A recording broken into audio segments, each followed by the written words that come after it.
he would step across the line. Habitually, he's a habitual line stepper. Make me happy. Thank y'all for joining us on the Habitual Line Steppers podcast. I am Garrett Charles Langley Henson. I'm Terry Carter II. What up, baby? How's it going? I thought you were Tiger Woods' understudy, training for the new movie.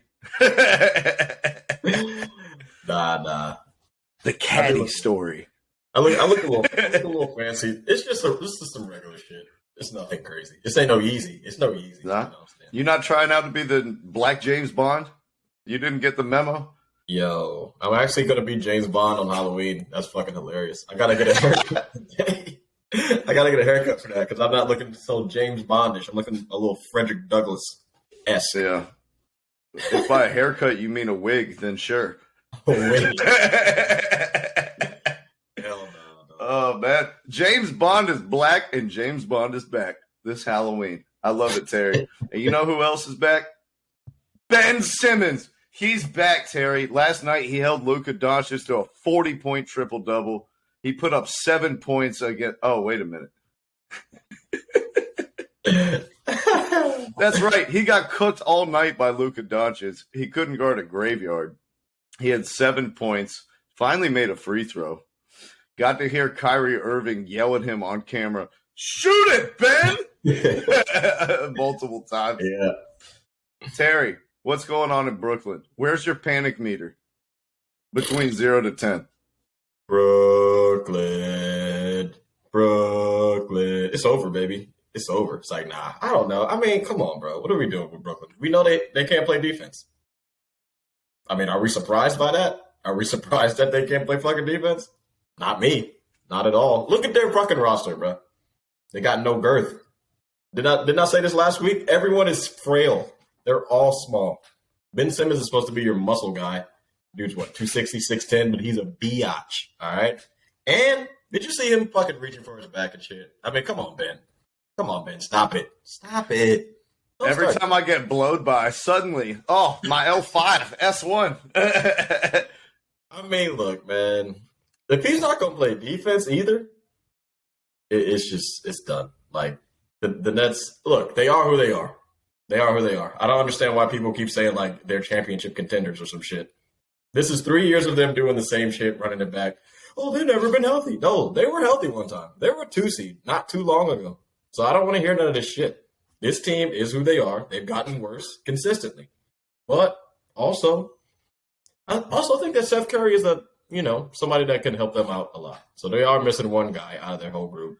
Yeah, I'm sure he'll help fix their defensive woes for sure. Their defense is done. Like they're going to have one of the worst defenses. That it is what it is. None of them on that team are good defenders. And Ben Simmons is supposed to be your lockdown guy, and Luka's scoring 40 on him, shooting 50%. Yeah, good luck. Brooklyn's done. Brooklyn. It's over, baby. It's done. What do you think about your boy? You fraudulent, Ben. You hated Ben. Hey, man, I've been on this from the jump. I said that the Nets are going to be a play-in team when you did your East shit. Ooh, yeah, you were wilding. But you are the same person who said trade Embiid, years back. I'm just saying. No, yeah. Did you say that? Hey. No, you didn't say that. I was the same guy who said a year ago that they should have traded Kyrie Irving for Halliburton and Buddy Hield. Was this before COVID? No, this is when they had before they made the Ben Simmons trade, when they had Harden, Kyrie, and Kevin Durant in the middle of last season. And I was like, don't trade Harden, trade Kyrie and get Halliburton and Buddy Hield. And everyone's like, oh, that's not enough back. Well, look at you now. You got Ben Simmons, Mr. He's not even triple single. He's a single. Like 7 points, 4 assists, 3 turnovers, like no impact on defense. And look at the impact that it's having on their poor coach, Steve Nash. Did you see him turn into a Muppet during the Bucks game when he got ejected? Yeah. Steve Nash lost his goddamn mind over a routine non-foul where Giannis had his arm out, like, just protected the ball, and old dude fucking flops all over the court on Patty Mills. and Steve Nash just loses his mind. Like, this is going to be what galvanizes the team and proves to them that I'm in the foxhole with them, that I'm one of the guys and I have their back in the fire and the intensity and the passion. It comes all the way from the top. Except nobody knows what the top is. Is Kevin Durant at the top? Because he asked for you to be fired and the GM to be fired a month ago. Is Josiah at the top? Because he has two of his superstar players talking like they're partnerships and building the squad with him. Yeah. Is it the GM who's at the top?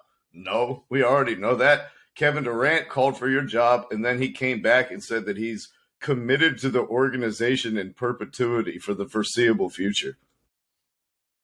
Come on, man. Hey, this Nets team is going nowhere fast. We all know it. They got to break it up. Whether it's trading Kevin Durant, that's probably the best way to do it. But the window is shut. The window is shut. The screen door has been closed on top of it. And they're bug bombing my apartment. And there's a gigantic tent around the outside. Wait a minute. You're just doing too much right now. Look, there's a silver lining in this. The schedule was the hardest so far. They played the Pelicans first game of the season, so that means you get 100% everyone healthy. You get the first taste of Zion at the peak. That was their first game, all right? That's tough. Second game, they beat a frisky fucking Toronto team who everyone in the media is high on, except for me, because your boy is the truth, all right? Toronto, they smacked them, 109-105. It's not smacking, but what a smacking. They beat Toronto. Toronto's a good team. I'm not gonna act like Toronto's not good. But they played Toronto, they beat them. Then they played Memphis, Dallas, and then who's the other team they lost to? That's also a playoff team. And the Bucks. I mean, come on, bro. That's they played 5 playoff teams. They're 1-4. They're not as good as you think they're going to be. That's true, but I don't need to listen, man. I don't always need to taste the final dish to know that it's going to suck if I saw you cooking it with the ingredients. If you're making me paella with fucking cumin and tarragon and Middle Eastern spices in it when it's a Spanish dish, I don't need to taste it to tell you that it's going to suck. And I can look at the ingredients that are on this Brooklyn Nets roster. Who's playing defense? Simmons? Nobody's playing defense. Except you see the lineups that they put out there with Kevin Durant and Kyrie. It's like 3 defensive guys who can't get any buckets at all. Because that's what we need. Ooh. Because if we have Claxton? Nick Claxton can't fucking score. He can score. Let's go back to the box score and see how much he scored. I mean, I feel like he plays okay offensively, bro. It's not that bad. I mean, like, just from watching the games. It's not like if he's out there, you're like, oh, he's not going to get any buckets at all. Like, of course, he probably scored less than 10 last night. But I'm just saying, if you put him on the court, if you put a real scoring threat, less than 10. If you put anybody on the court with Ben Simmons, though, and you can't shoot, like, it's going to look ugly. Like, when Ben Simmons sets a pick, it's fucking weird because, like, I've never seen Kyrie and KD have this much space, like, off of a pick. Because they won't even, like, get within 7 feet of Ben Simmons on these pick and rolls. And I'm just like, pull up, KD, pull up, Kyrie, hit the jumper. You're shooting wide open jumpers for the first time in your career. Keep doing it. Make the fucking shots. You know you can't play defense. They got to score, like, 120 a game. It is. Yeah, well, that's going to be hard to do when you're rolling out 2 non-shooters or possibly 3 non-shooters out there at the same time. For me, these lineups that they were playing against I know you didn't get to catch the game against the Mavericks, but these lineups that they were playing for extended minutes with Yuta Watanabe and David Duke in there with Nick Claxton, Ben Simmons. It's like, these are the type of guys you need to surround Kyrie Irving and Kevin Durant with because they're the only people willing to try on defense. And if you put Seth Curry out there and you put Joe Harris out there and we do the spacing thing, they're going to get absolutely ran in transition every time they miss a fucking basket. And they're going to get roasted in half-court defense as well. Hey, look. So, listen, I can see the ingredients, and I can tell you, a dish consisting of Kyrie Irving, Kevin Durant, Nick Claxton, Yuta Watanabe, and David Duke, I'm sending it back to the kitchen. So you don't need to taste. You don't like Nick Claxton? You're out on Claxton. I don't like Nick Claxton in this role in this team. Okay. My man played point guard in college. He looks good, but he's not. He's so small, bro. Him and KD are tiny as fuck. Like, what are the rebound numbers looking like either, bro? Like, are they getting terrible? Worst in the league. I'm glad you asked. And that's the other reason they're playing guys like Utah and David Duke. Kyrie Irving doesn't rebound the ball. Kevin Durant doesn't read the ball. He had 3 rebounds in the last game. Royce O'Neal led the team as an undersized small forward. That should tell you everything you need to know. Yeah. I thought it was funny, though, when I watched the Bucks game that Kyrie had like 11 rebounds in that game. I was just like, yo, all right. They got a problem. And then that's the rebounding thing is worse because, like, you can have a bad defensive team, but sometimes it can get swept under the rug if you can grab all the boards. Because that's the end of a defensive possession once you grab the rebound. But if you're a bad rebounding team and a bad defensive team, then it all gets fucked up because you get so many other chances for the other team. And it's just like, bro, ask the Cleveland Cavaliers last season. They weren't a great defensive team, but they got all the goddamn rebounds. Even with Kevin Love in the second unit. They weren't strapping nobody out there, but you're not getting no second chance points. I'll tell you that much. I mean, but they got a different lineup this year. But when you have Lauri Markkanen 6'10" playing small forward, I get it. You know, you're going to grab a lot of boards. Look, the only reason I'm not worried about it, they had I think either first or second strength of schedule for the first 5 games. Like, it's just a tough road. The next 5 games, Pacers, Bulls, Hornets, and fucking, I don't even know. Like, come on. They're going to win. They're going to win the next 5 games. It's done.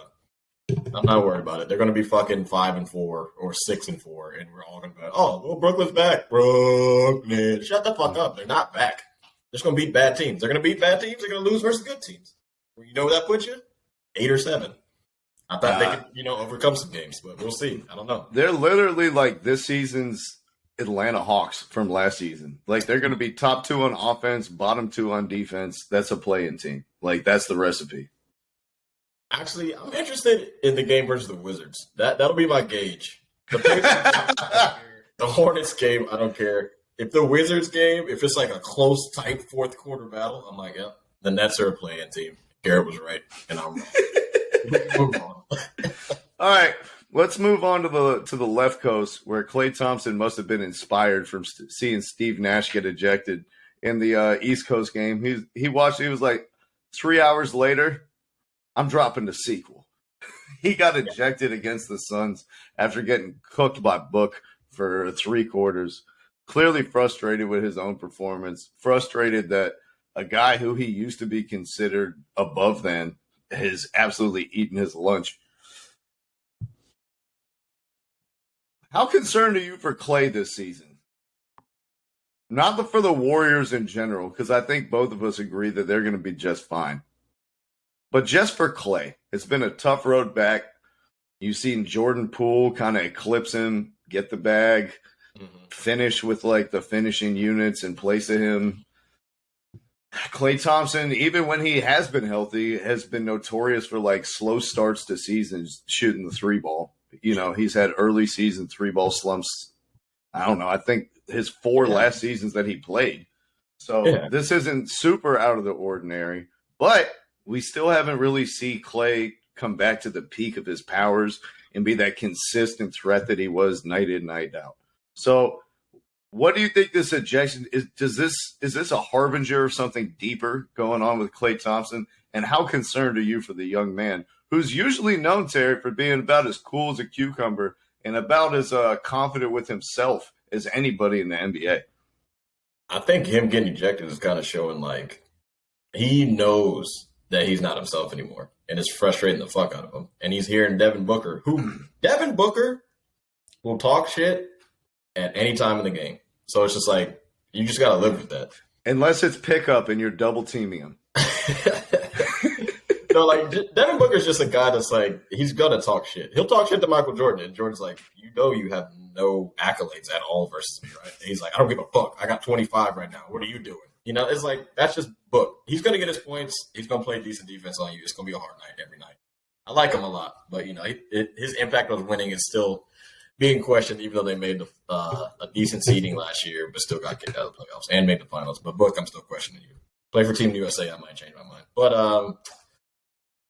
I don't know, bro. Klay's slipping a little bit, bro. Look, you can come back from an ACL tear. We've seen that. You can come back from an Achilles. We've seen that.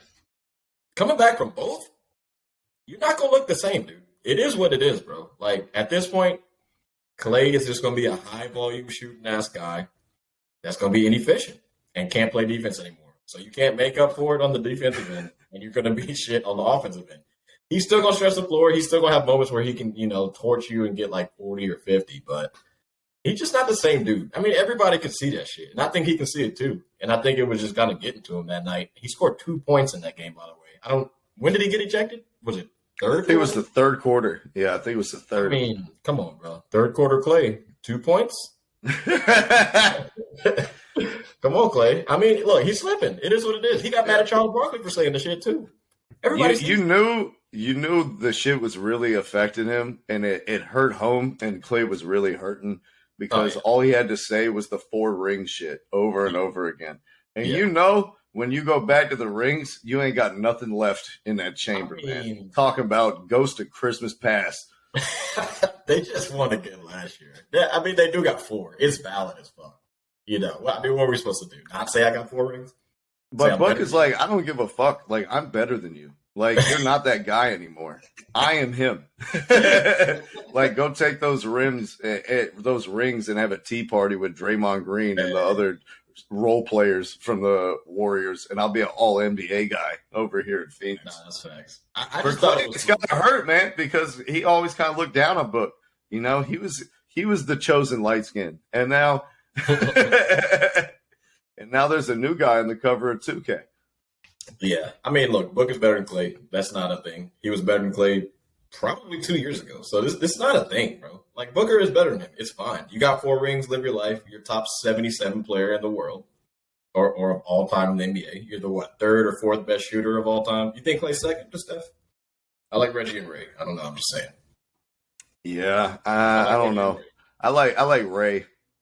Yeah, I like Reggie and Ray, so Klay's fourth. I mean, it is what it is. He can shoot the fucking lights out, but, you're older now. Respect your role. Don't disrespect the game. And we have no idea what Kyle Korver would have done if given the opportunity.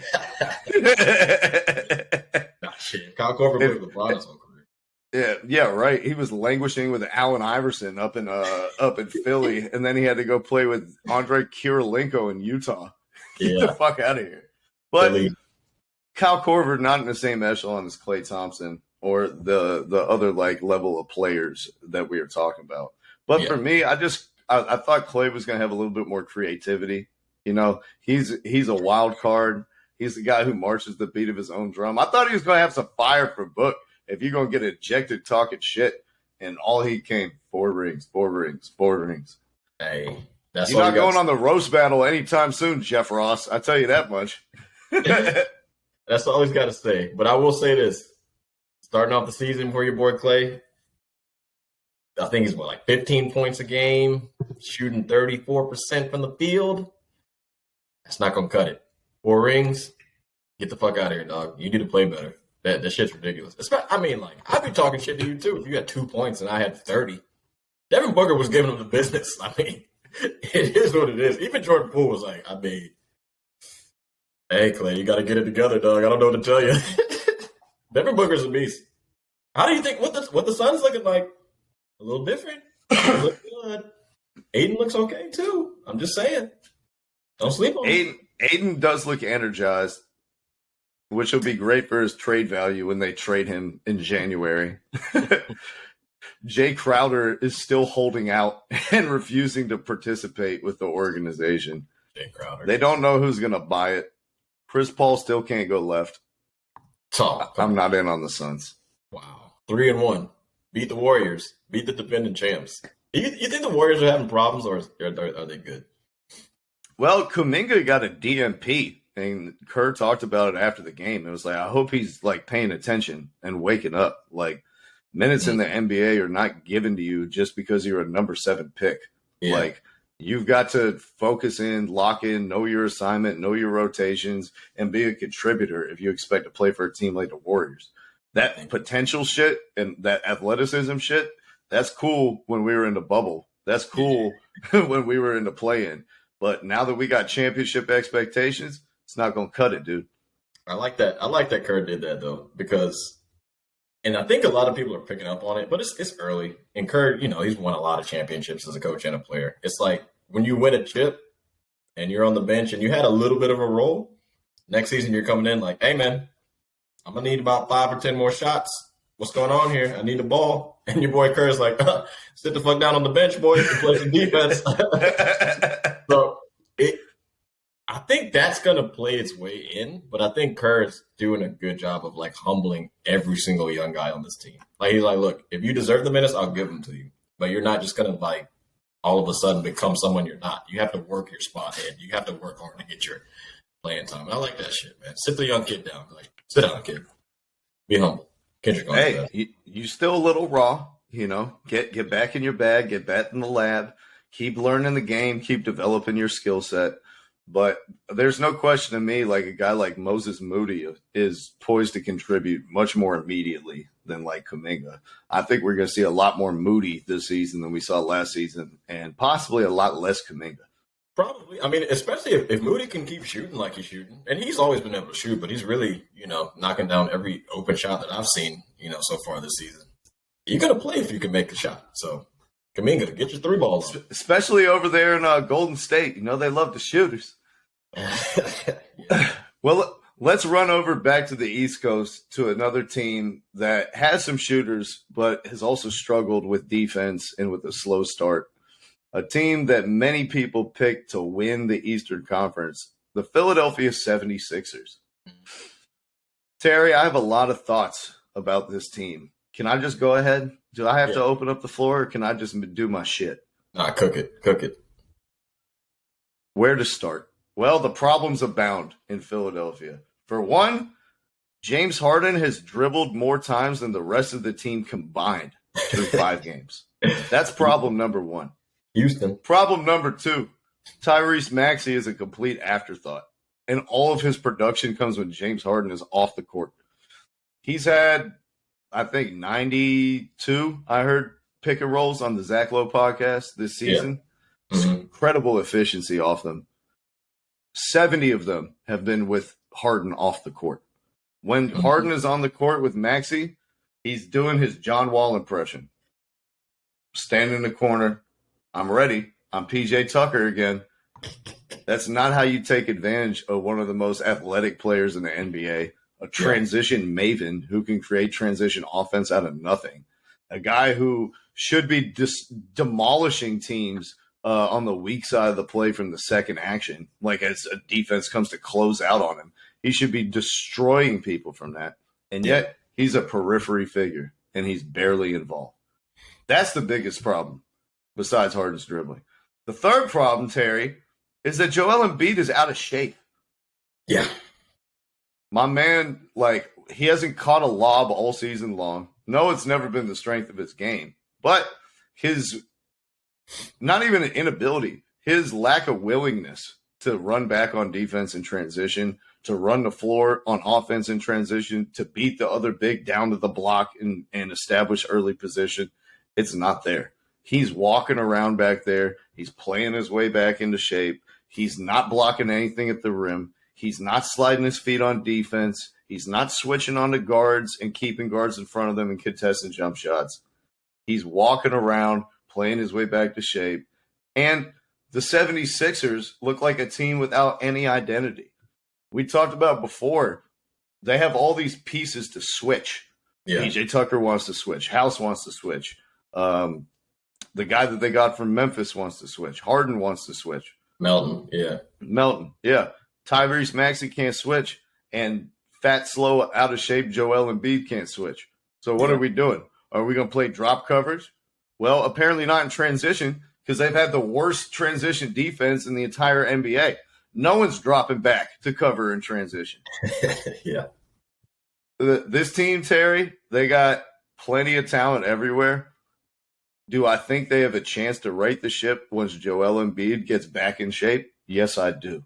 But right now, Nurse Rivers has more questions than answers while he's walking unit to unit on the 7th floor of the emergency room there in Philly. I'm going to go ahead and take my lump for the season. Philly's not going to be the 1 seed. It's not happening. I'm sick of this Joel Embiid shit. He tricked me last year. and then he got hurt again. In the fucking playoffs, he always gets hurt. I'm out. I'm out on Embiid, bro. I'm tired of the crying. I'm tired of the pouting. I'm tired of the flopping. I'm tired of you getting under 10 rebounds a game. I'm just sick of him. I'm out. I'm out on Embiid. I should have stayed on this no Embiid train after that 0-point game. I should have stayed with it. I should have fucking stayed with it after that 0. I knew it. And I'll never fucking forgive myself for getting back on the Embiid train. I'm out of here. You're supposed to be in shape when you come into the season, bro. Like we shouldn't be doing this every season. It's like, oh, he's gonna play his way back in shape. Maybe you're just out of shape all the time. Maybe you should stop eating Skittles.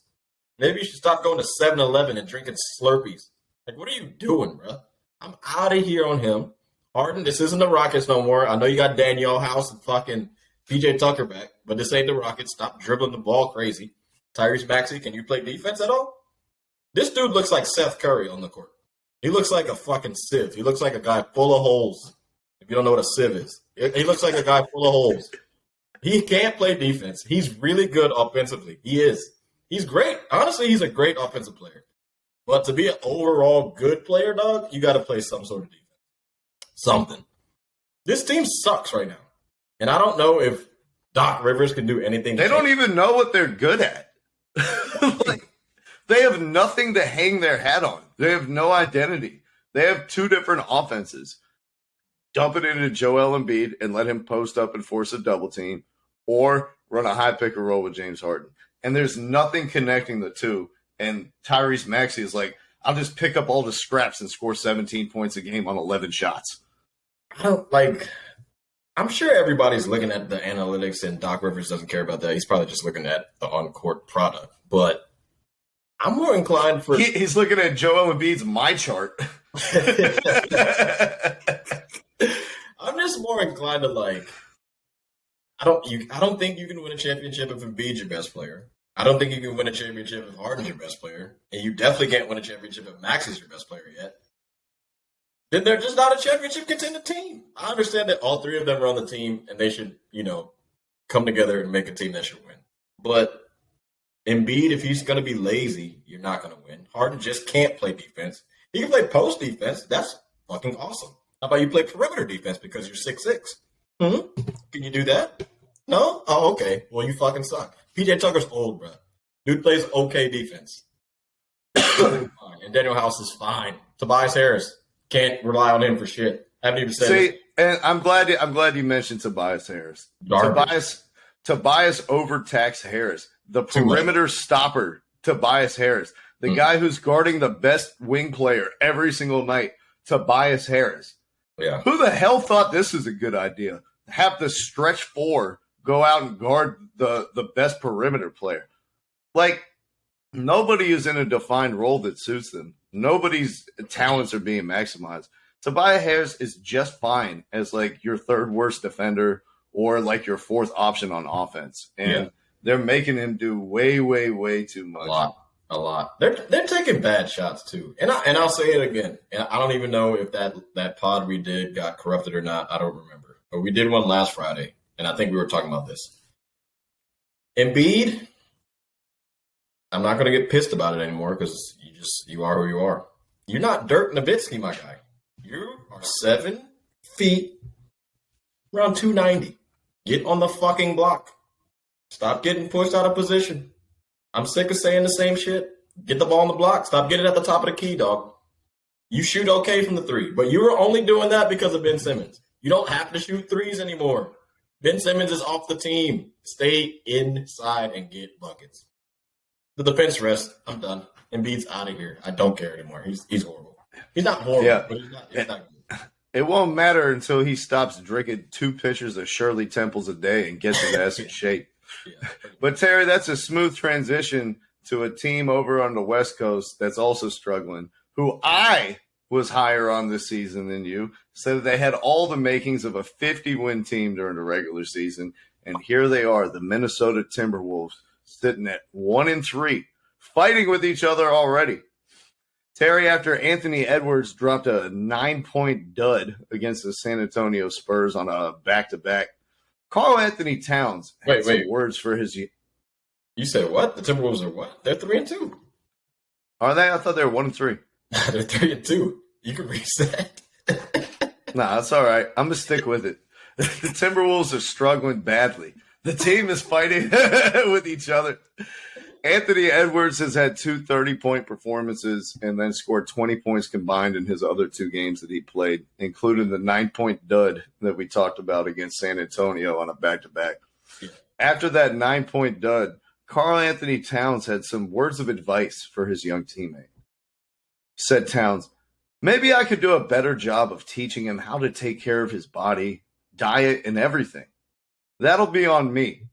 I know all of you think it's funny up here when he talks about Popeyes and all that shit. That doesn't make me happy to hear. We're high-level athletes. But also, that falls on me too. You know, the old cliche falls on you. Everyone wants to take the blame, but it's on all of us." Terry, can you parse through the gobbledygook and tell us what Karl Anthony Towns means? I mean, he's just trying to say, like, I understand that Anthony Edwards is a fucking media darling, but, you know, you can't be eating whatever the fuck you want. I like Joel Embiid. You're going to end up out of shape. You're not going to be peaked up. Like, Kobe and Mike didn't do that shit. If you're going to have the potential to be one of the greats, you got to change it up. And, like, Dwayne Wade even said it. Dwayne Wade's what? Top 5 shooting guard. Don't know exactly where, but everybody kind of has him that. He said when Kobe, you know, when they were playing in the Olympics, he was like, "Oh, I'm not working as hard as I thought I was working." And he totally changed after that Olympic, bro. He totally changed. He became really fucking good. And I understand he won the finals in 05 with Shaq, but he still had Shaq, to be honest.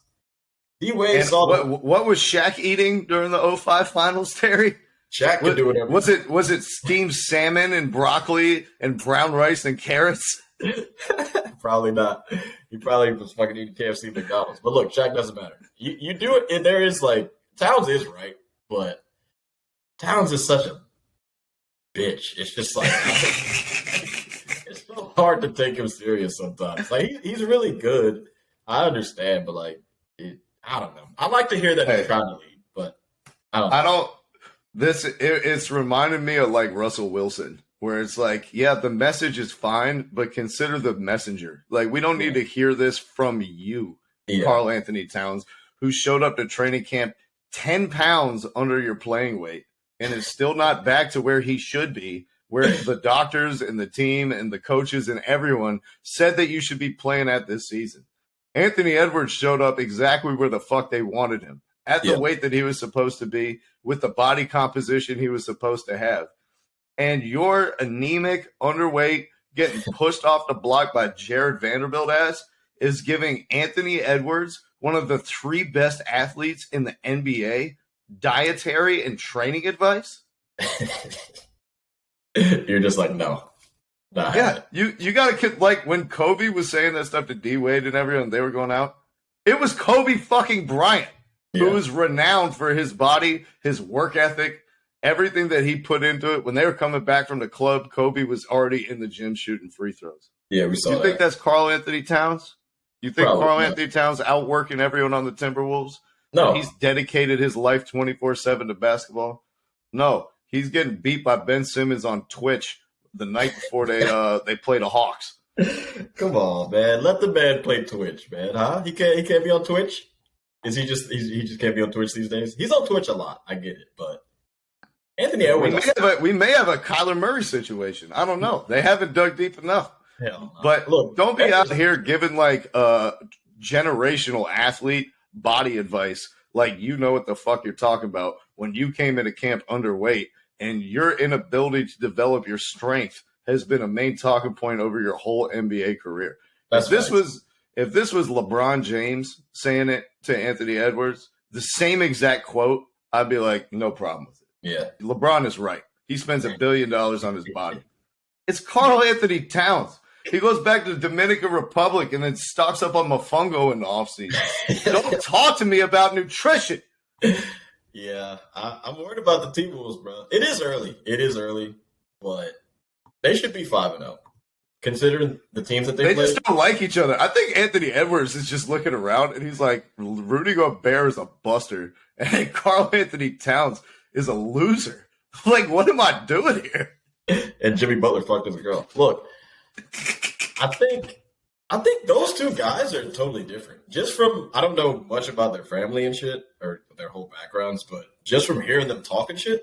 And I think Edwards is from like Georgia or somewhere around there. And Karl Anthony Towns is from the Dominican Republic, who had like his parents in his life and is totally different. They don't seem like they mesh. Like, they just really would. They don't seem like two guys that would meet each other and be like, yeah, I'd hang out with that guy. He seems cool as fuck. They just seem like they're totally different. I get it. But the only thing I can look at is, look, they played the Spurs twice, the Jazz, and the Thunder. They're 3-2. That's a fucking problem. And they played the Thunder twice. That's a fucking problem. Now you see why I thought they were 1-3. Yeah. They should be 4-1. Like, I can understand the Jazz beating you because it's a bunch of vets on the squad and they haven't traded their guys, and they're sitting currently number 1 in the West, by the way, Utah. Danny Ainge, I'm watching him. Someone watch out for Danny Ainge. I think he's really going to fucking hurt himself. I'm telling you, watch out for Danny. This isn't what he signed up for. We'll get to him later. He's got the ace in his back pocket. Okay. There's always the break glass in case of emergency button that he has. And we'll talk about that in a couple minutes. Buy out all of the bets. Hey, get out of here, guys. See you later. You're all gone. But yeah, I don't know. Timberwolves, I don't know, bro.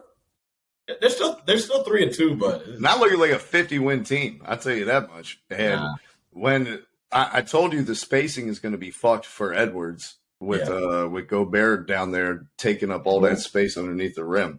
And he's found it hard to operate in these away games where he's not playing at home.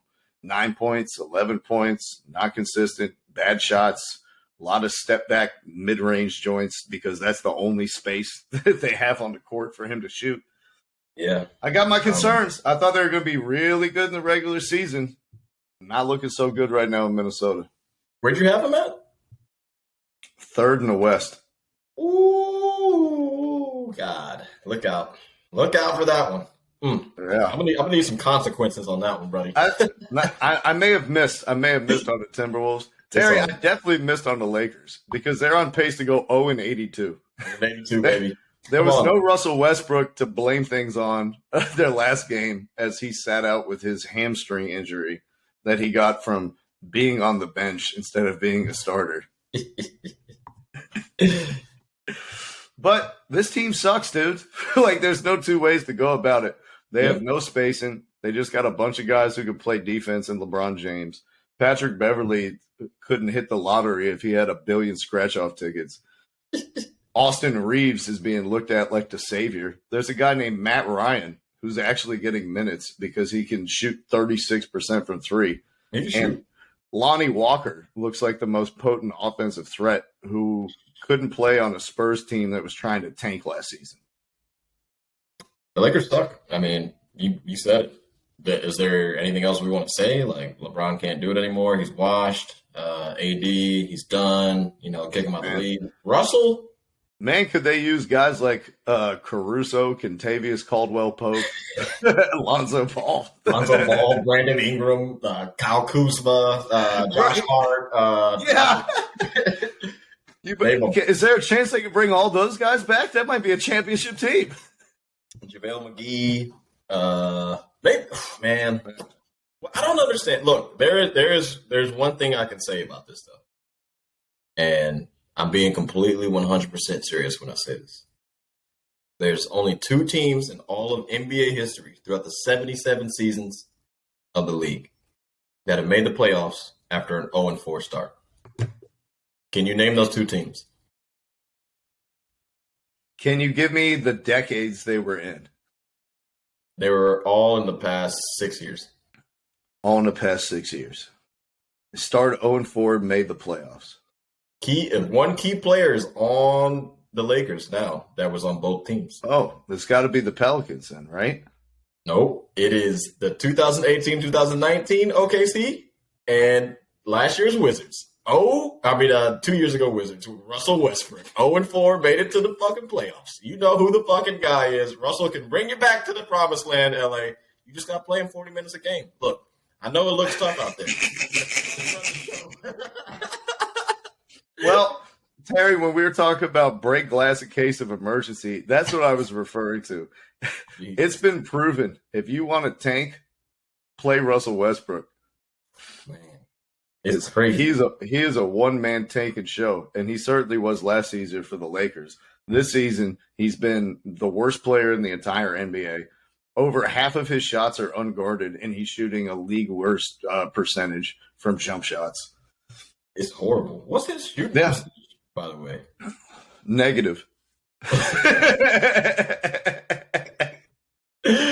But I think that this is inevitably going to end up with him in Utah because the Jazz are going to be too good for their own good. The Lakers are going to look around like, man, could we use the shooting of Jordan Clarkson and Kelly Olynyk?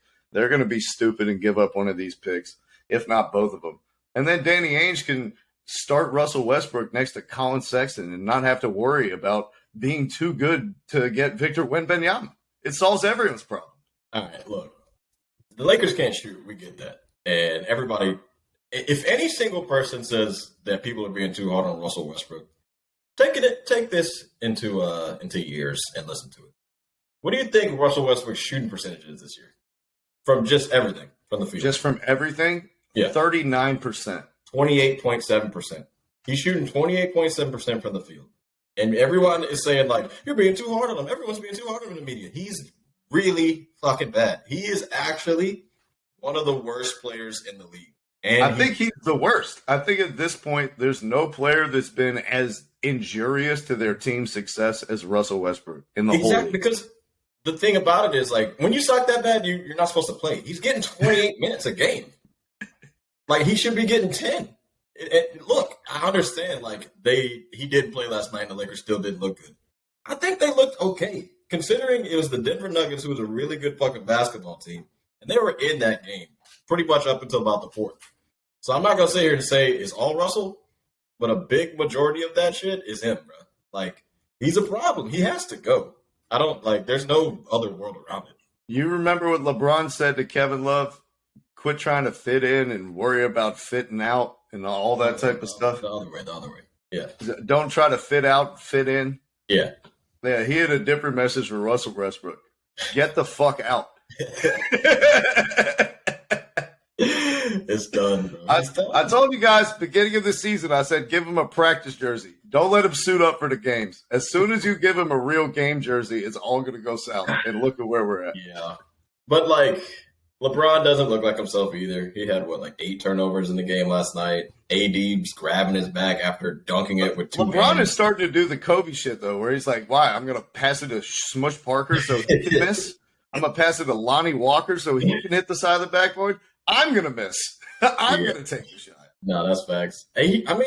Fuck it. He's going to pass Kareem, and then everybody's just going to be like, well, that's the highlight of the season. Look, bro, at this point, I don't care anymore. Like, just trade LeBron, trade AD. I'm done with this Lakers shit. Put him on a different team. I was pissed when he went to the Lakers. That's the only way out of this. You got to trade Anthony Davis again. But the problem is you can't trade him now when he hasn't played 5 consecutive games. He gets hurt all the time and is the second worst shooter in the entire NBA. Yeah.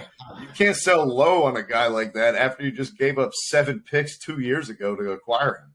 Yeah, it sucks, though, because, AD is still good. Of course, he's not himself, but he can still probably get you 24 and 8. You know what I'm saying? You don't miss that. You're not gonna miss it.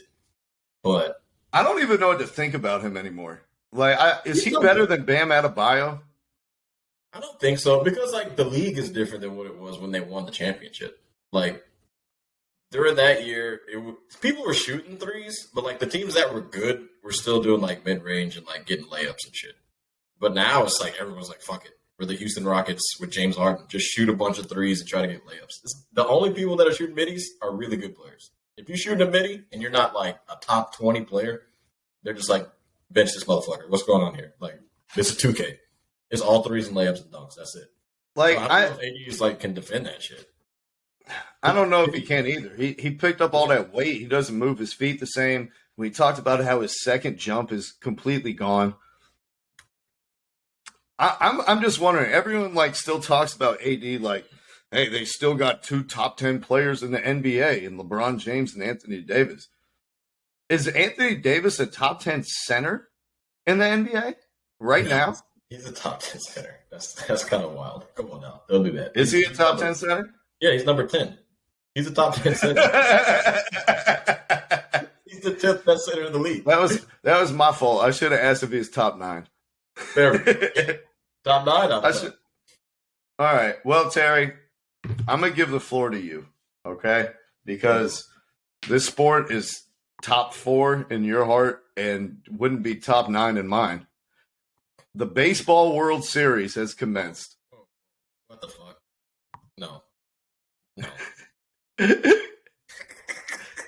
No? No. It's regional as fuck. Nobody cares about baseball. This shit's regional. Oh, you were just fucking with me on the rundown. Yeah, I put LOL on it. We're not talking about baseball. Are you kidding me? Hell no. Who cares? Nobody cares. Look at the numbers. No one cares. Who's even in it? I don't even know who's playing in the World Series, Terry. Can you just give it a guess? Just give me a guess. Come on. Just appease me, please. The Astros. Yep. And Ooh. the Phillies. Yeah. There you go. You got both. You got fucking both. Hey, look. Oh, there's this good question about that shit, though, right? So, Bryce Harper. This is going to be a question for all sports. I'm going to bring it back to all sports. Bryce Harper is going to be, if he wins the World Series, he'll be the only player in baseball history to win Rookie of the Year, MVP, and win a World Series. Do you know how many people did that shit in football? Win Rookie of the Year, MVP, and the Super Bowl? Yeah. Fuck. Was John Elway one? No. No? But how many people? One. Who? Peyton Manning.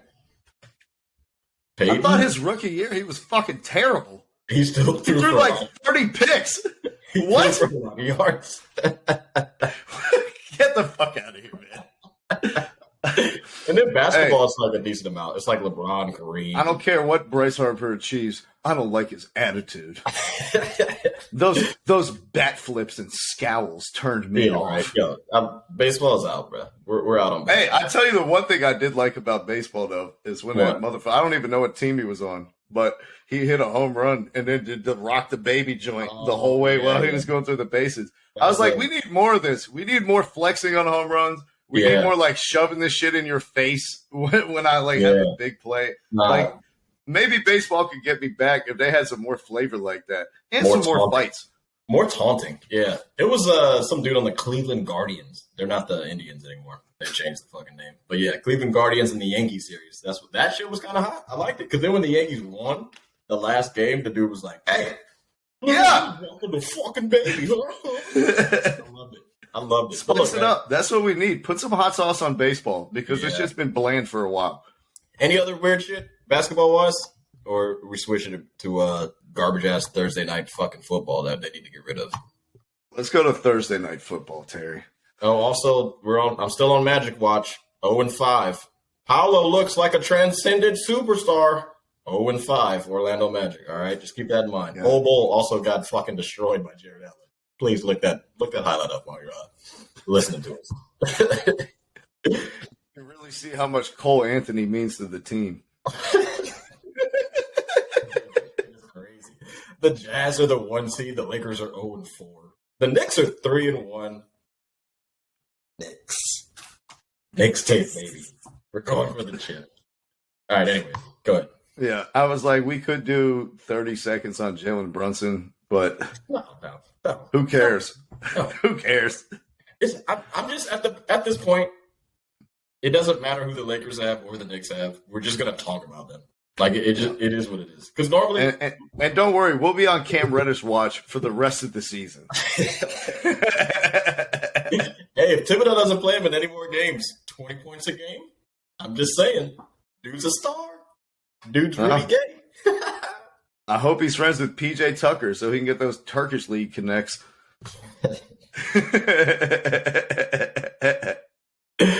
Oh, man. Terry, the games that we've been watching on Thursday night on Amazon Prime, they may as well have been in the Turkish League. These games are so hard to watch, smoky, smog-covered.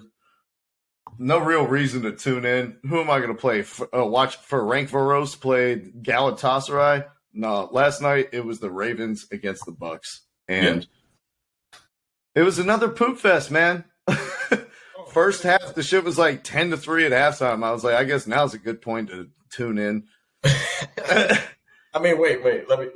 Who could have guessed that this game would have sucked? Two of the hottest teams in the NFL coming into a Thursday night football game. Ooh, let's get a high-scoring game here, guys. Fucking Lamar Jackson and Tom Brady, who scored 3 points versus the Panthers. Like, come on, bro. No, Lamar Jackson's going to pass 30 times in the first half. 30 times, Terry. And they scored 3 points. I don't know what happened at halftime. Did they just – the offensive coordinator looked in the mirror and he was like, oh, yeah, we are a running team, not a throwing one. I don't know what I was thinking. Like, I don't know. The halftime adjustment seemed very simple. Run the fucking ball. And that's what they did in the second half with like 6 different running backs. I couldn't even keep track. They got so many guys coming in off the field. They were doing the Chip Kelly – running plays every 8 seconds. We're going to have 92 offensive plays during this game. And they just ran those 350-pound linemen for the Bucks, Vita Vea and company, right off the field. Yeah. They were doing swims in the first half. In the second half, they were out there with the oxygen tanks. And Lamar Jackson was throwing up deuces to people trying to catch him.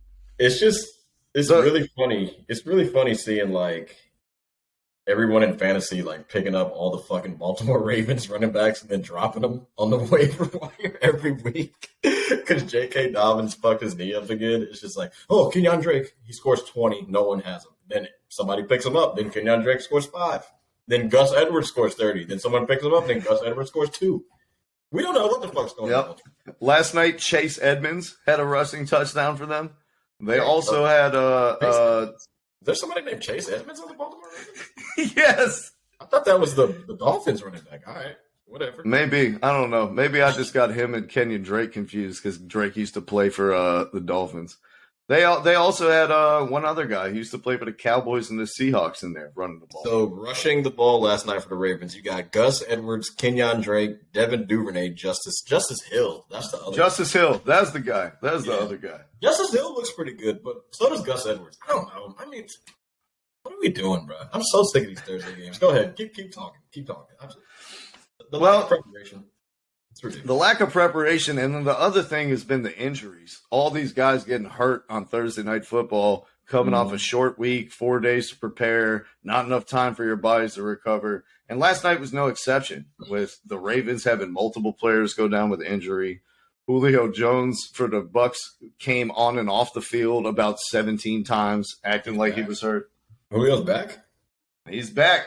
Wow. He also left and then came back and then left and then came back and then did that. I think after each way, he probably played 11 plays, Terry. After each play, he walked off like he was hurt. And he was like, I can't go. And then they just put him back in like 10 minutes later. He scored a touchdown last night, which is kind of crazy.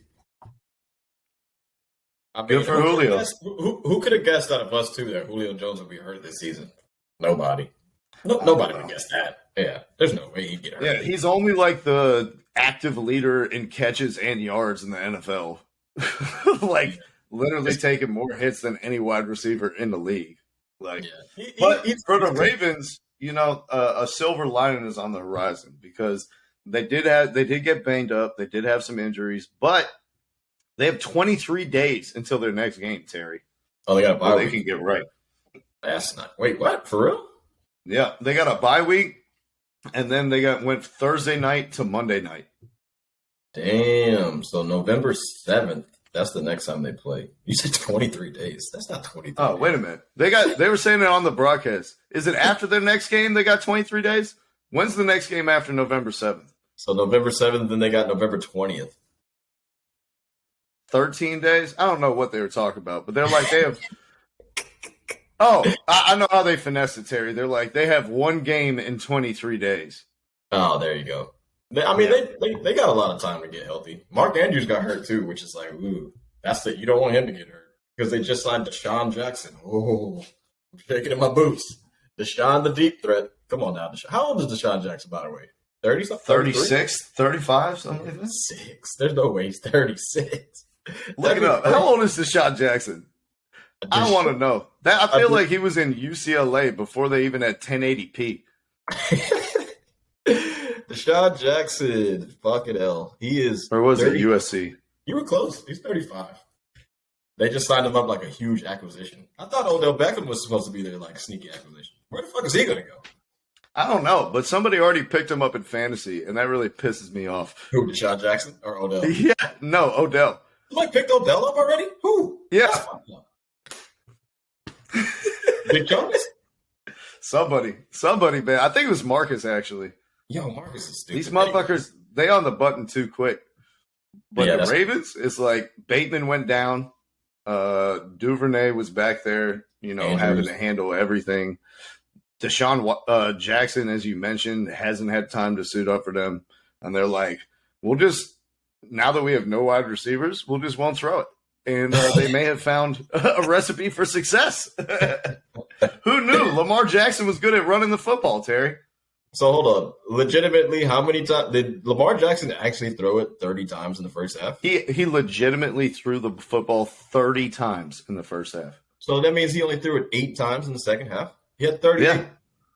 Yeah. The Bucs suck. It's over. The Falcons have a legitimate chance of winning this division. This couldn't have been worse for the Panthers. They're like, we're 2-5, but I mean, we're not. A couple more wins, string them together, we might make the playoffs. Forget about the playoffs, Charlotte. It's fucking done. Atlanta, it's your time to shine. The Bucs look bad, man. The Bucs look really fucking bad. Tom Brady doesn't even look the same. And Tom Brady's gonna be the big story out of this. He doesn't look good and blah blah blah. That Bucs defense looks like shit. They can't stop the run. Goddamn, Devin White was just getting pilloried all night long. I forget who the center is for the Ravens, but he was like, Devin White must have fucked his girl or something, because before every play, he was like, I'm coming for you. Pancake block. He's like, 45 the bitch-ass Mike. 45's in my girl's DMs. Let me get him, coach. But yeah, like you said, man, the NFC South is wide the fuck open right now. It's so bad. The Falcons are currently winning it at 3-4 with a losing record. Yeah. After the Bucs lost, they're 3-5. We're 3-4. We play the Panthers on Sunday, who are 2-5. The Saints are also 2-5. It's like none of these teams seem like they're trying to win besides the Falcons. Could this be our year? I think the Saints are trying to win. It's just that. Yeah, but they're trying to win with Andy Dalton and Taysom Hill. Yeah. Jameis Winston, I took for granted Jameis Winston because he looked pretty good in the first couple of games. And we're going to see Andy Dalton and Taysom Hill and whoever the fuck else, if they tried somebody else, I don't know. I'm just like, damn. I thought Jameis Winston was bad. My bad, Jameis. You ain't that bad. Andy Dalton is fucking bad. Hey, he looks bad, but he'll take shots. Like, he'll put up that 30 for 30 season, but at least he'll throw the ball more than 10 yards downfield. And if you the receiving core that the Saints do with Michael Thomas and Olave and Landry, it's like you're not going to be able to just dink and dunk it the whole time. They're not those type of they're not that type of route runners. They're kind of deep developing route runners, and they're used to that shit from Drew Brees. I don't know about Olave per se. I think he's young. Did he play with Brees? I'm not sure, but especially Michael Thomas. He's a rookie. Yeah. Thomas is like, bro, I'm running a 40-yard go. Throw the fucking ball or don't. I'm not doing this stupid, silly hitch route shit. We're not doing that. I'm not blocking for a wide receiver screen. Throw the ball to me or nothing. But everybody, he really is the nephew of Keyshawn Johnson. That's true. But it's so weird. They don't seem 2-5. They've been in a lot of the games that they've played in, and they scored a lot of points too. It's just defensively they need to stop somebody, bro. That's their only problem, really. They look okay. Yeah, they had the top 3 defense in the NFL coming into this season, loaded at all 3 levels. Blah blah blah blah blah blah blah blah blah. Getting fucking torched out here. But the Dirty Birds play the Panthers this Saturday. We're 3-4. They're 2-5. Sunday, excuse me. NFL's trying to steal all the Hey, they saw how shitty college football is. They're like, we might as well move this shitty Panthers-Falcons game. Maybe we'll get somebody to watch it. I mean, but when is the NFL trade deadline? Is it Sunday? It's this week, yeah. Sunday, I believe. Yeah. So the Panthers have until 1 p.m. to get rid of DJ Moore and trade him to the Ravens. But for the Falcons, it's like everything's setting up at a perfect time. Like the Panthers already shot their new coach wad against whoever they played. It was the Bucks. Where it's like, we're all going to prove that this team isn't a loser and we're going to fight our hardest for the new coach. It's like, you guys already did that. PJ Walker won a game like 13-3, something like that.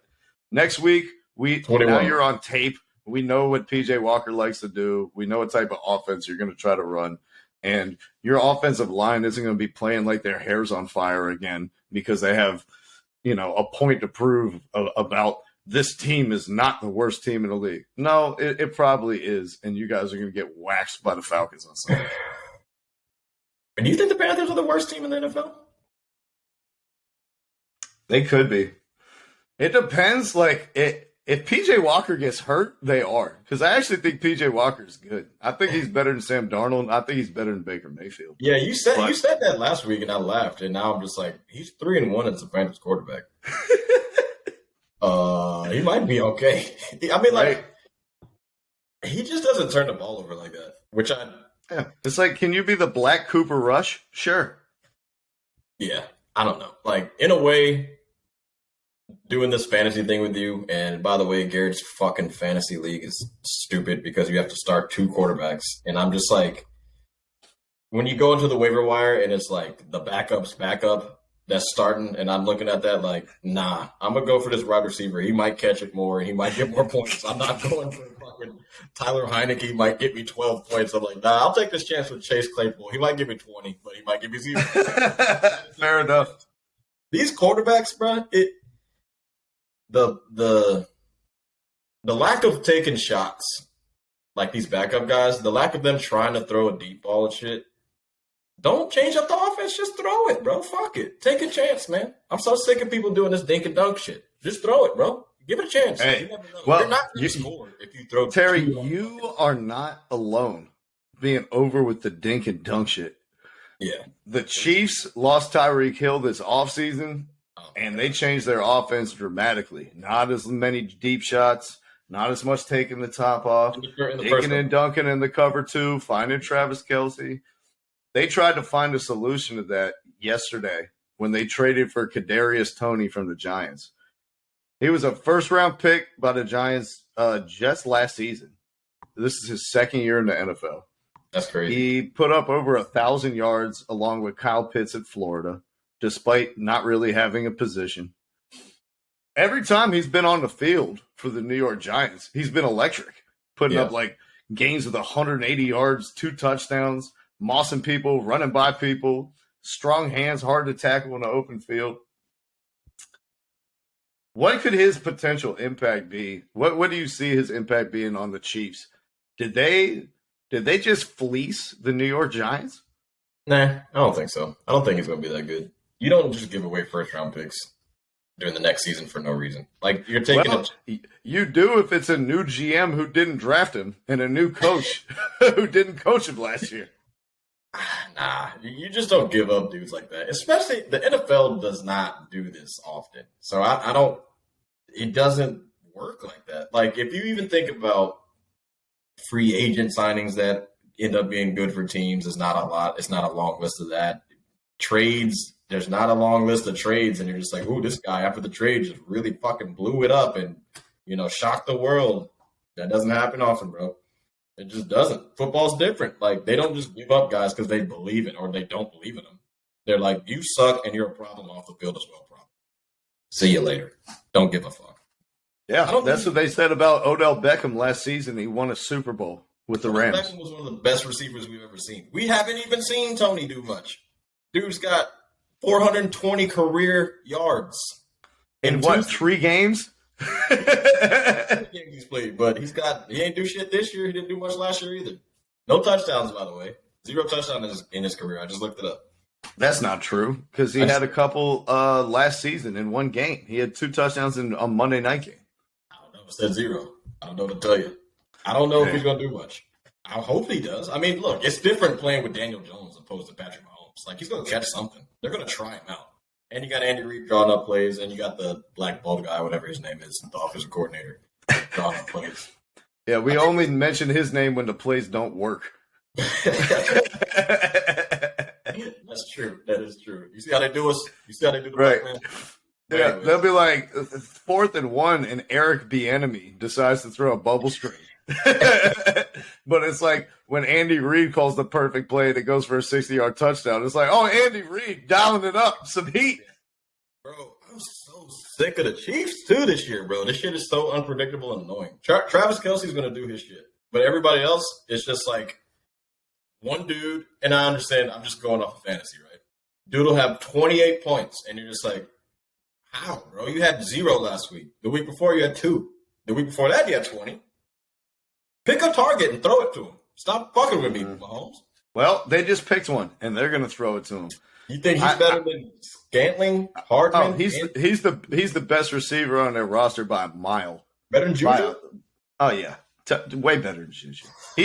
His talent is like pitched way higher than any of those guys. Like his talent is legit number one. Like that guy talent. The problem is the head case stuff and the me first attitude and the lack of being able to sacrifice for a team concept and team success. But you go put him in a winning situation where he's out there with a guy who's won Super Bowls, one of the most respected quarterbacks in the league. Like he's telling Daniel Jones, listen, man, you don't really know what you're doing. All right. Like this is what we need to do. There's none of that in Arrowhead. Super Bowl. They only won one. He went to Super Bowls. There you go. Hey, There you go. It was nasty, but at this point in time, I'm starting to think you shouldn't have traded Tyreek Hill. This is giving me big. We fucked up on this Tyreek Hill shit because it ain't looking great. I don't agree with that at all because it's like you're taking a chance on somebody. Like you should have traded Tyreek. Who's making like $4 million? Tyreek Hill is making like $28 million, dude. You think the Chiefs can win the Super Bowl? Yeah. Legitimately. Yeah. I think they could. All right. They've been to the AFC Championship game every season since Patrick Mahomes been the starter. Yeah, every season. Tyreek Hill was on every team. Oh my goodness sakes! Well, was he not? He was taking off the top. Now they got the guy to take the top off and make the contested catches. Terry, they didn't give up peanuts to get him. They gave up a 3rd-round pick to get this guy. That means they got plans for dude. That means they're not going to cut him in 2 weeks. Yeah, no, you're right. That's bigger than NFL. 3rd rounds are big because the NBA is different, but the NFL, they don't like giving up those motherfuckers. They're like, oh, 3rd round, hold on. No. Yeah. Get like somebody, sneak them. Nah, but that's what this trade tells me. Is like you gave up that much capital. You got a plan for him. You think he's going to be a contributor, not just for this season, but for the rest of his rookie contract at least. I think the Chiefs just found their number one receiver if he can stay on the field. Already picked him up in fantasy. Oh, because they need somebody. They need somebody because this Juju shit's not working. Scantling is not working. Him and Kelsey are like the intermediate guys. You know what I mean? Juju's not taking the top off of Coke. So, and then Scantling's not a deep threat either. He's got decent. He can't catch. Yeah, that's his problem. He's an okay receiver, and then Hardman hit or miss. He's fast, but bubble screen, deep shot. They got nobody who's like a corner cannot guard me 1-on-1. They don't have that guy on their team. Only Travis Kelce, and you can't have. Now they do though. Yeah, but he's good. They're just getting off the greatness of play calling and Mahomes and Kelsey. Kelsey's great. I'm not going to act like Kelsey's not really good. And like their running back situation is pretty decent too. They got 2 decent running backs, so. I don't know. Maybe this helps. Hey, Kansas City Chiefs trending up, taking off.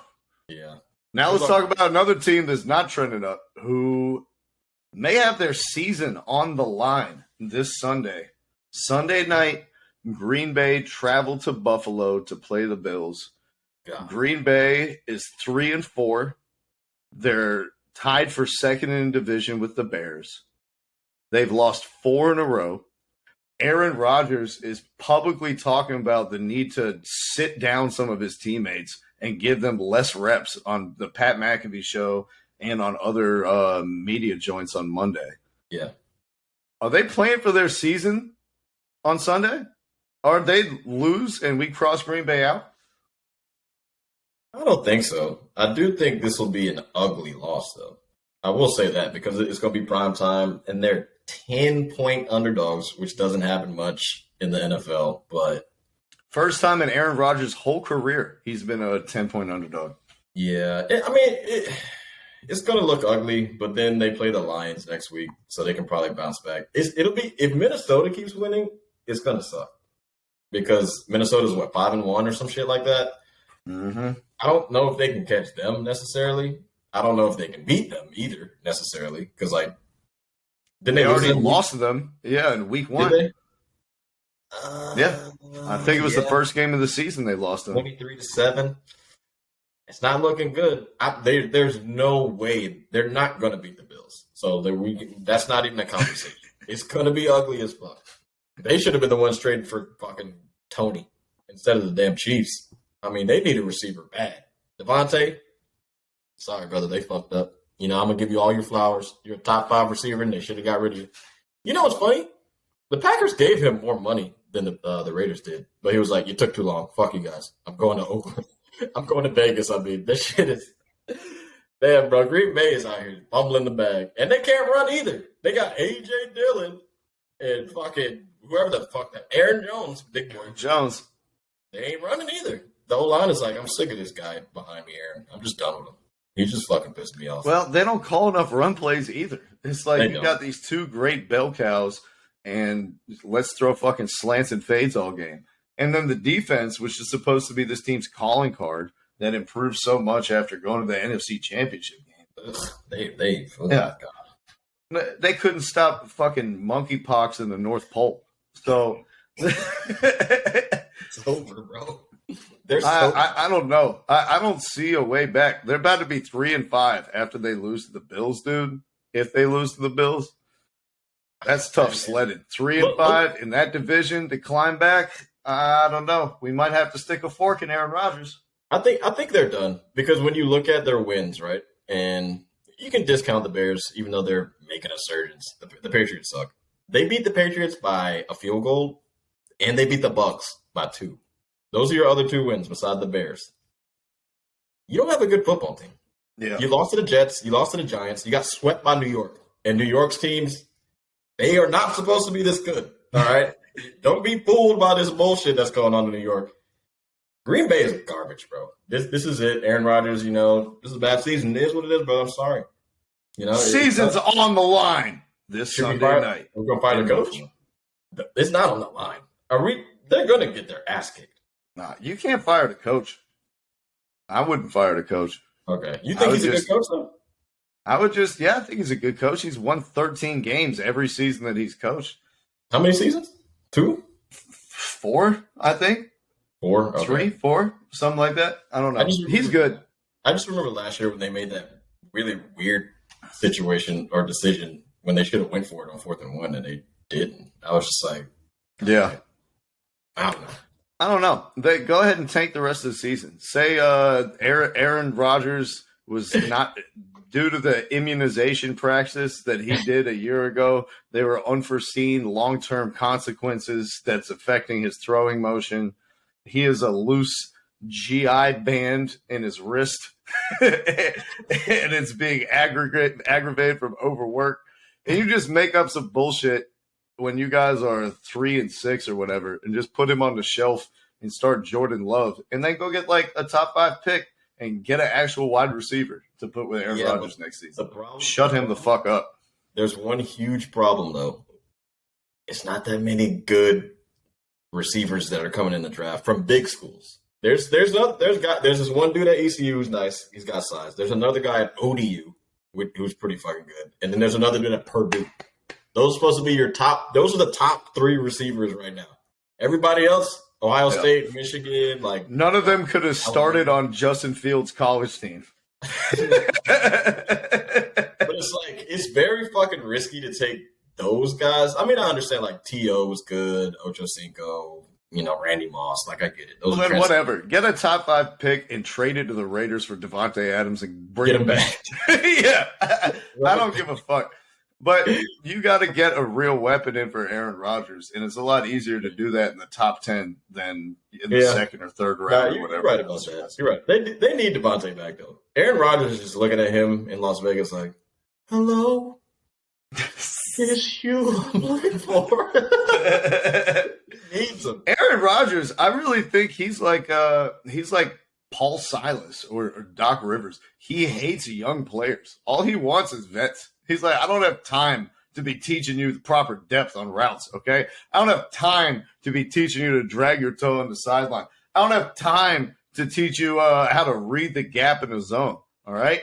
Look, can we start Greg Jennings? Can we bring him back? Is he still available?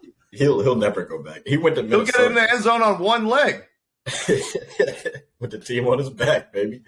Hey, it's not Aaron Rodgers' fault. So if anybody wants to say that, it's not. Dude's a fucking beast. He done it. Do you know this motherfucker doesn't have 100 interceptions in his whole fucking career? Damn. His 96 interceptions, bro. This dude is not the fucking problem. All right? He made me He's like, you give me about 6 months now. We talked for an hour. Anything else? Yeah, man. Let's do Europa League. Ooh, Barca. So what does every single third place team go to Europa for Champions? They go to Europa playoff. So Manchester United, PSV, Feyenoord, they're already locked in for the knockout stages, but then some of the third place teams go into a playoff. So Barcelona, Juventus, Sevilla, Pathetico, AC Milan, Leipzig, and Tottenham or Marseille will all be in that playoff. Yeah, right? My face exactly. Not looking so easy for Barcelona to coast through this one either. You didn't win last year either, so. No, we got dumped out by Eintracht Frankfurt. So, so teams that have won the European Cup already in the Europa League, Manchester United, PSV, Feyenoord, they've already all won the European Cup. Barcelona, Juve, already won the European Cup. I don't think Pathetico's ever won it, but AC Milan certainly has. Sevilla's won the Europa League, goddamn 7 out of the last 11 years. Leipzig made the Champions League semifinals last season or whatever, and Tottenham made the Champions League final 3 seasons ago. Not looking like a cakewalk for Barcelona. Who's your pick to make it out of the Europa League and win the whole thing? Probably Atletico. The defense is crazy, bro. It is. I like Barca, but I don't know what happened, man. Y'all started off so promising. Losing the Inter, man, you can't be doing that. Like, this is kind of crazy, bro. What's going on over there? I got no. I told you, we started Gerard Piqué and Eric Garcia and Marcos Alonso after we spent $150 million on reinforcements and everyone got hurt. There was no Kuwande. There was no Araujo. Suddenly, it's the same movie we've seen over and over again. A 4-on-3 counter against 3 slow white Barcelona defenders moving at the speed of smell. So that's what happened. Okay. Damn, that sucks. Feel bad for you, buddy. Barcelona, done. Don't you have to win this? Like, isn't it like a priority, like to get money back or some shit? Yeah.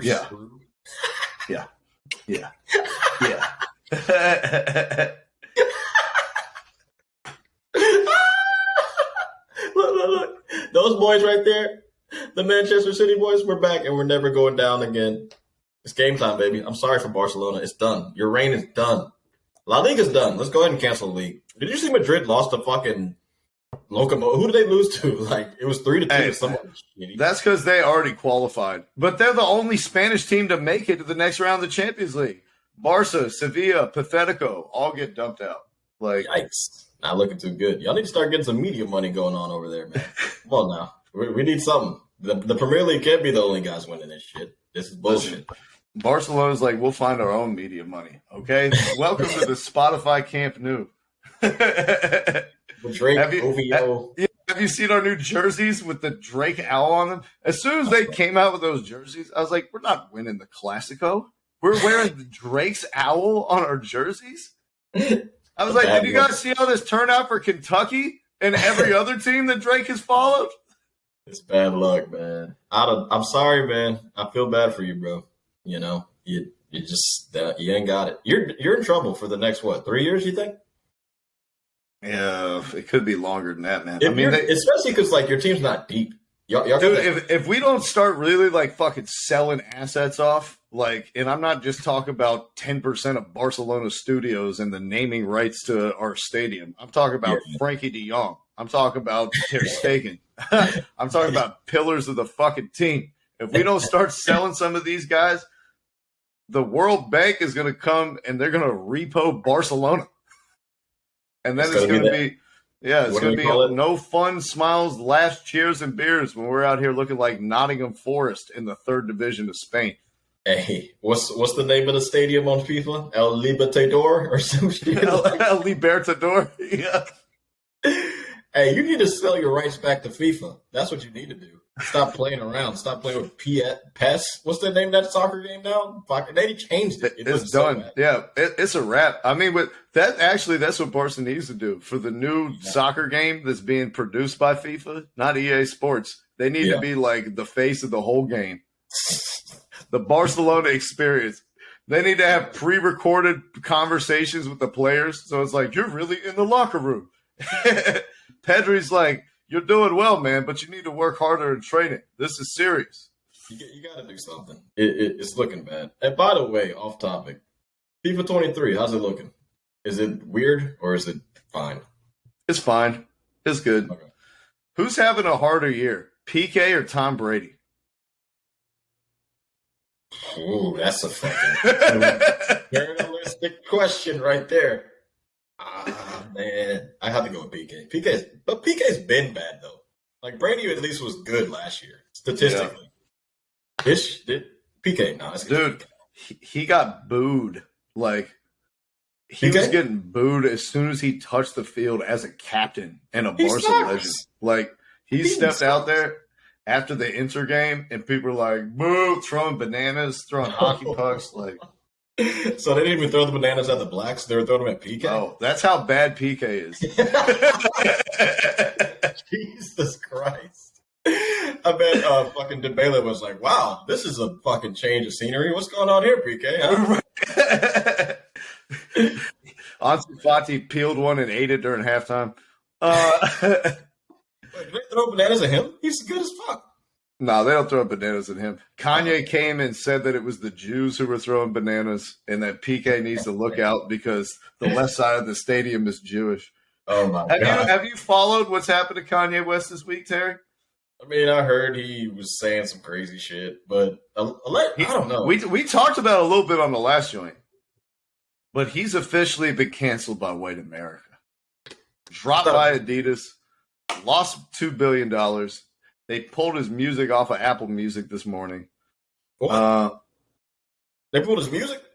Yep. Just Apple Music, though, right? Spotify. Just Apple. Spotify's in talks.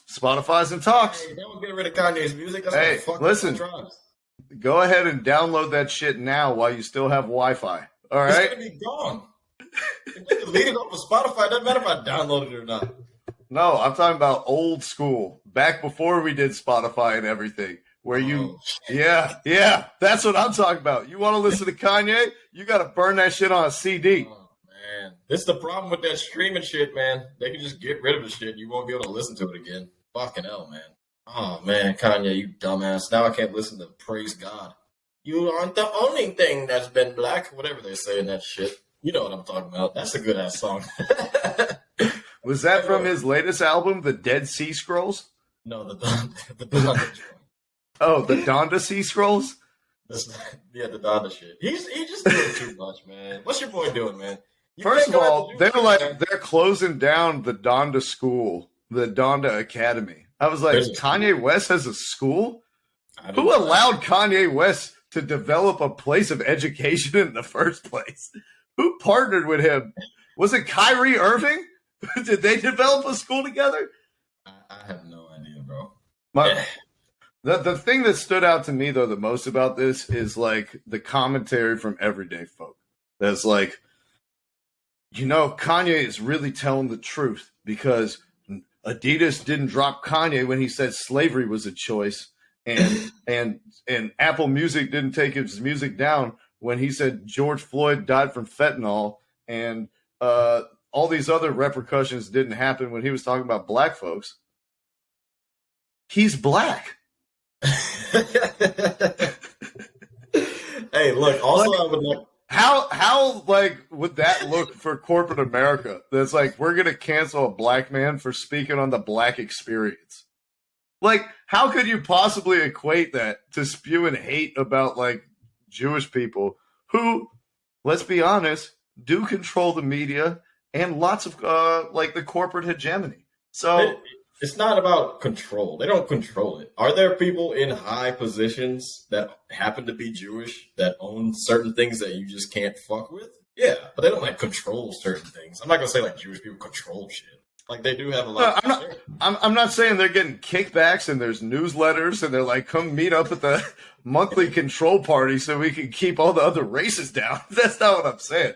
I'm just saying the way that, the money is kept within the Jewish community. They, support each other like black business did long before black businesses. It was like Jewish support were the only thing keeping Jewish businesses going. Jewish money stays within those businesses, et cetera, et cetera, et cetera.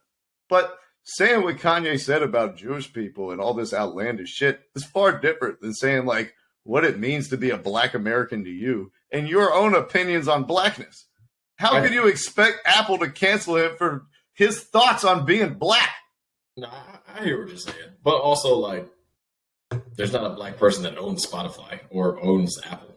So it's not like they'd be like, hey, man, cancel this black motherfucker. I'll tell you one thing for sure. His music's still going to be on Tidal.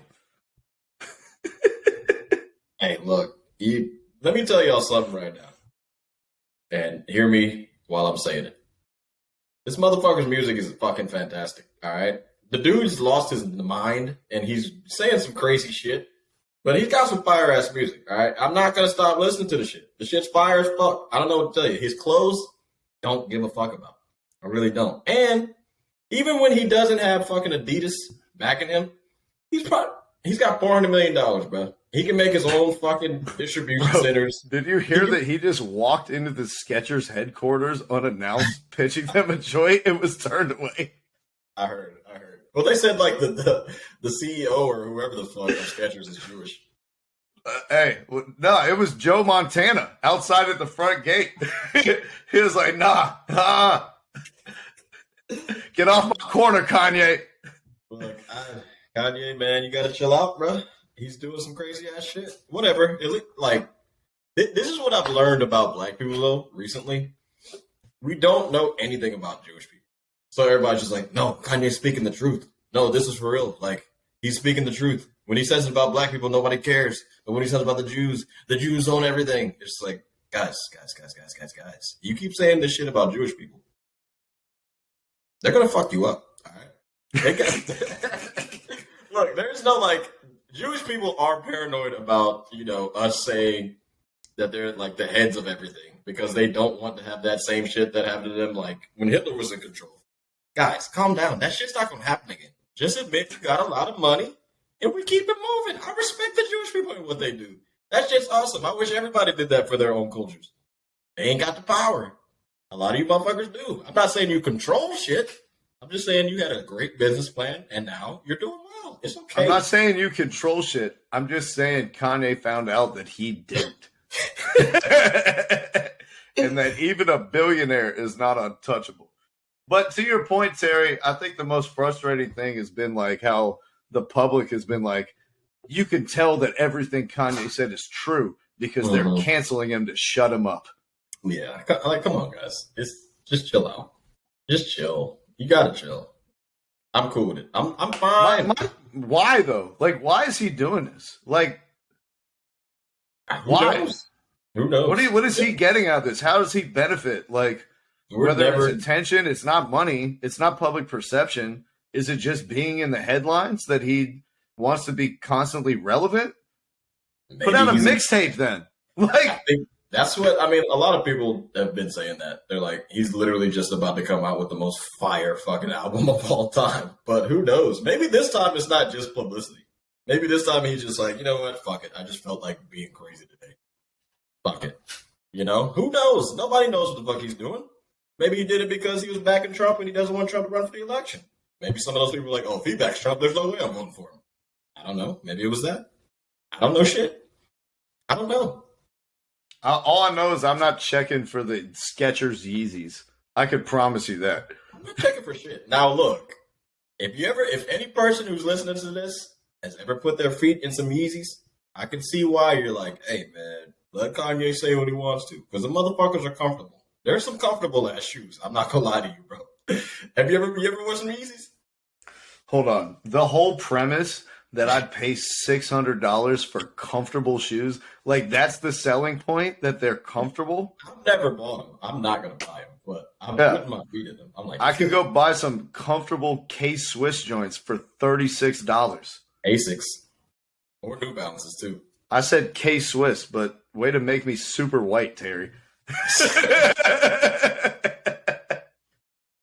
Jesus Christ, man. Well, guys, it's been another incredible episode of the Habitual Line Steppers podcast. We covered everything from Ben Simmons smothering defense to Kanye West's incredible foresight. If you guys enjoyed what you heard, make sure you drop a like. Make sure you already hit that subscribe button. We'll be back with you guys Tuesday for Kicking It with the HLS pod. Until then, North Carolina, continue to stand up. Peace. Thank you for listening to our podcast this evening. Thank you. You're far too kind.